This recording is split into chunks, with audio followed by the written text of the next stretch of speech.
এখনো কিন্তু ষড়যন্ত্র আছে মিডিয়ার মধ্যে। মিডিয়াকে অস্থিতিশীল করার জন্য দেশে চক্রান্ত হচ্ছে, দেশের বাইরে চক্রান্ত হচ্ছে। কত মিডিয়াকে গলা টিপে হত্যা করেছে শেখ হাসিনা সরকার। নতুন নির্বাচিত সরকার যে আসবে তারা যেন সংবাদপত্রের স্বাধীনতা নিশ্চিত করে। যখন এই কালো দিবস হয় 1975 সালে, তখন আমি ঢাকা বিশ্ববিদ্যালয়ের ফার্স্ট ইয়ার অনার্সের ছাত্র। তখন শুনেছি যে এরকম সাংবাদিকদেরকে জোর করে নিয়ে বৃষ্টির দিনে বাস ভর্তি করে নিয়ে বাকশাল অফিসে নিয়ে যোগদান করানো হয়েছিল।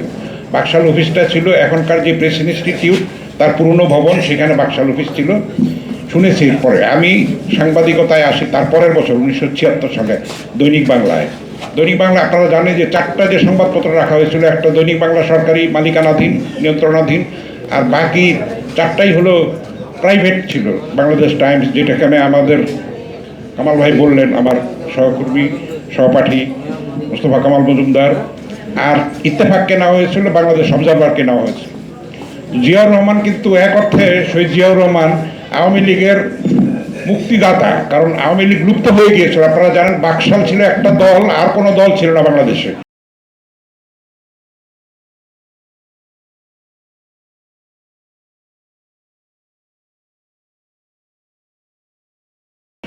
আওয়ামী লীগও সেটার মধ্যে লুপ্ত হয়ে গিয়েছিল। জিয়াউর রহমান সেটাকে মুক্ত করেছিলেন এবং স্বাধীনতা দিয়েছিলেন, সমস্ত সংবাদপত্রকে খুলে দিয়েছিলেন।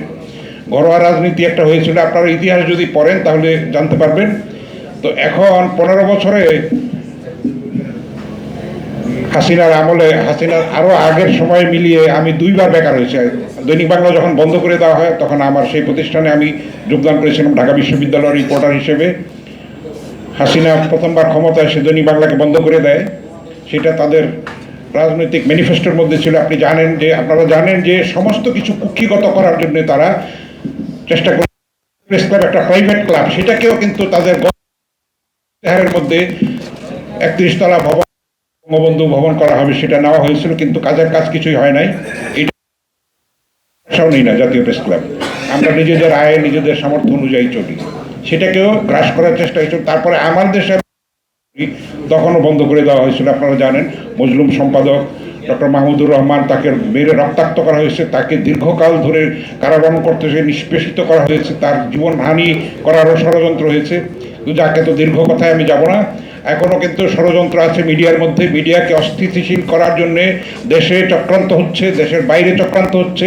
আমরা যেন সচেতন থাকি, আমরা কিন্তু যেন আত্মতুষ্টি নিয়ে যেন বিভক্ত না হই, রুখে যেন দাঁড়াই, আমরা ঐক্যবদ্ধ থাকি। 36 জুলাই কিন্তু শেষ না। 36 জুলাই তো 1 মাসে হয়নি, একদিনে হয়নি।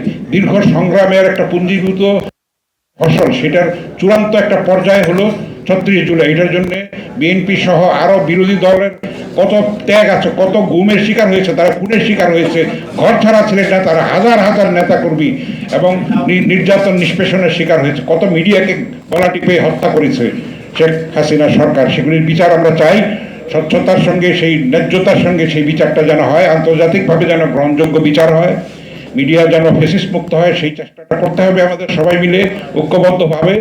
এখানে আমরা চাইব যে নতুন নির্বাচিত সরকার যে আসবে তারা যেন সংবাদপত্রের স্বাধীনতা নিশ্চিত করে, একটা ভাইব্রান্ট মিডিয়া যেন আমরা পাই, আমরা যেন মন খুলে লিখতে পারি। কিন্তু আমাদের দায়িত্বশীলতারও পরিচয় দিতে হবে। মিডিয়ার কিন্তু আস্থা হারিয়েছে, ফলে মানুষ ঝুঁকছে কিন্তু সোশ্যাল মিডিয়ার উপরে।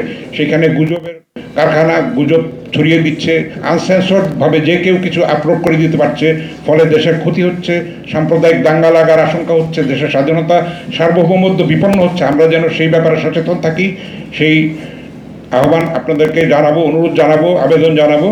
আমি আর বক্তব্য দীর্ঘ করব না। আপনারা যারা এখানে সমবেত হয়েছেন, যারা আয়োজন করেছেন, সবাইকে ধন্যবাদ, কৃতজ্ঞতা। এই কালো দিবস যেন আমাদের জাতির জীবনে আর কখনো ফিরে না আসে, সেই অঙ্গীকার এবং প্রত্যয় হোক আজকে আমাদের শপথ।